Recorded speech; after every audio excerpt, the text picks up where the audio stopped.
ago, I received my driver's license, and I have so many questions about a car. I don't even know where to begin. But most of all, I've always wondered about the tire pressure, about flat tires. I'm here with John today, who can tell me a lot about tire pressure. He works at Lex Brodie's here.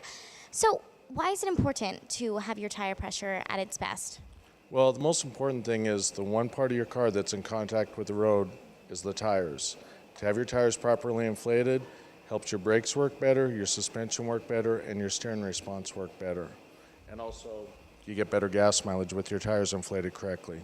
Right. So how do I know that my tire is going flat or the tire pressure is low? What are some warnings? On the newer cars made since 2007, there's a low tire pressure indicator on all cars, mandated by federal law. And if that light comes on, it means you have usually a tire pressure issue. And you should pull over, check your tires, or get to somewhere as soon as you can to get the air pressures checked. That's great. So I can pull over to a gas station. Lex Brodie's. Lex Brodie's, absolutely, for tire pressure. So tire pressure, how often do I need to check it?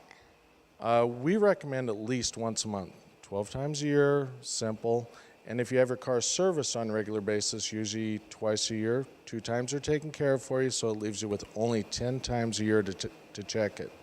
And at all of our Lex Brodie's locations, we have these automatic inflation stations where you can just drive in and we'll get your air pressure set. It beeped, we're all good. One of the biggest mistakes that people do make is they get their air pressure from the sidewall of the tire. The correct place to find the air pressure is inside on your door placard on every vehicle out there now. So you heard it from John. You can get your tires checked here at Lex Brodie's, the best of all, and you can stay safe while you're on the road.